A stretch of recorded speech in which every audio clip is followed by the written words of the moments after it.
You just jump the whole dam and, do about 15 backflips. Hi, I'm Tim Brodhagen, and welcome to Dose.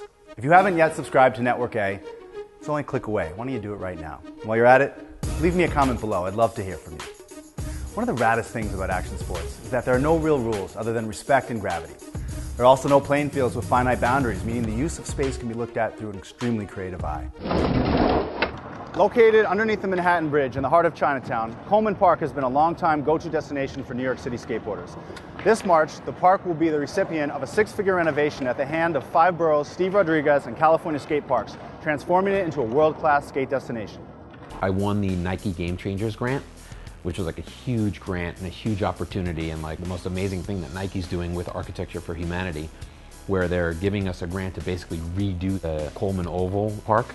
Like, that's insane because that's downtown, the most permitted park and the most visited park by skateboarders in New York City.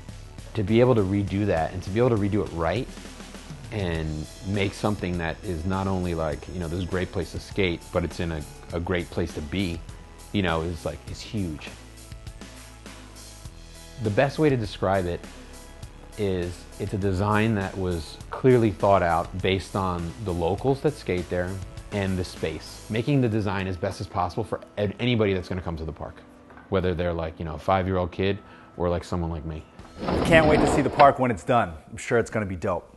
Now, snowboarders have long been envious of skate's ability to use urban environs as their playgrounds, but in recent years have been able to recreate the experience using gas-powered winches and bungee systems to take the place of the gravity needed for speed. This can be seen in most recent snowboard videos as well as in X Games Real Snow competition.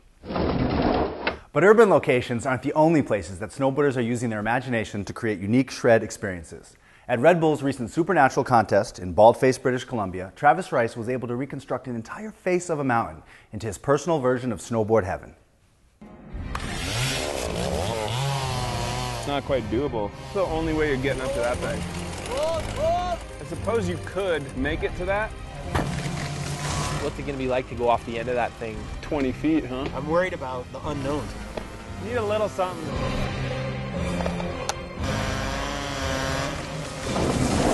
Now, while these scenarios push the limits of what's possible in real life, for the new snowboarding video game SSX, there were almost no limitations to what could be created.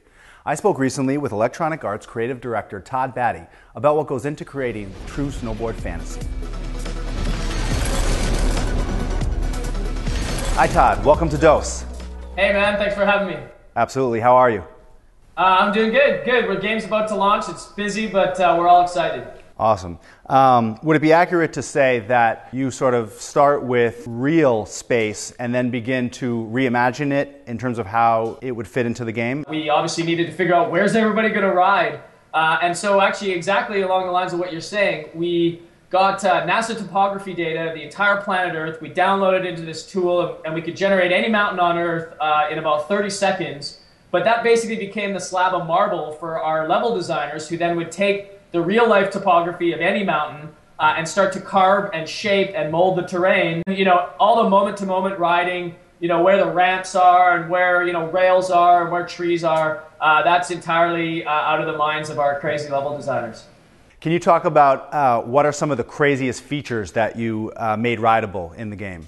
Oh, rideable features. An abandoned nuclear power plant in Siberia. We built a giant stillway dam on a mountain in New Zealand, the single biggest set piece ever built in an SSX game. It's this massive dam with, tunnels and tubes you can ride in or get on top or grind, or you can just jump the whole dam and, do about 15 backflips. Obviously, the game was influenced by real snowboarding. Do you think that it's possible that real snowboarding will then in turn be influenced by the game? The day I stumbled upon my first wingsuit video, my mind was absolutely blown, and then seeing how skiers and snowboarders started incorporating wingsuits so that they could ride lines that could never be ridden before because they ended in cliffs, we threw a wingsuit into SSX. Of course, we're an arcade game. We let you defy reality. You can jump off a cliff, open up a wingsuit, and then you can just undeploy it, fall down, and go back to riding. Which, interestingly, there's people apparently in the world right now trying to figure out how to do. You can do that in SSX, and with the wingsuit, you can access areas of the level, of levels that you couldn't otherwise access while riding, and it just completely changes everything. Todd, thanks for joining us on Dose. All right, man, thank you very much for having me on the show. Pleasure to be here. To all our fans out there, just a reminder that download the demo. It's available right now on Xbox and PlayStation, and game launches tomorrow in North America and March 2nd in the rest of the world. So get out there and play some SSX, and we'll see you on the slopes. Awesome, thanks. Now, we've barely scratched the surface on the way people are using creative space in action sports. There are some unbelievable spots out there, like the indoor ski palace set in the desert known as Ski Dubai, and Spain's Wave Garden, a man-made, never-ending swell in the middle of the woods. For more on the world's raddest places, check out my playlist featuring some of the best. Now, if you want more sports-specific action, check out our channels. We've got skate, surf, snow, ski, BMX, and moto. While you're there, throw us as many thumbs up and comments as you can, and be sure to subscribe. You're watching Dose. I'm Tim Brodhagen, and I'm out.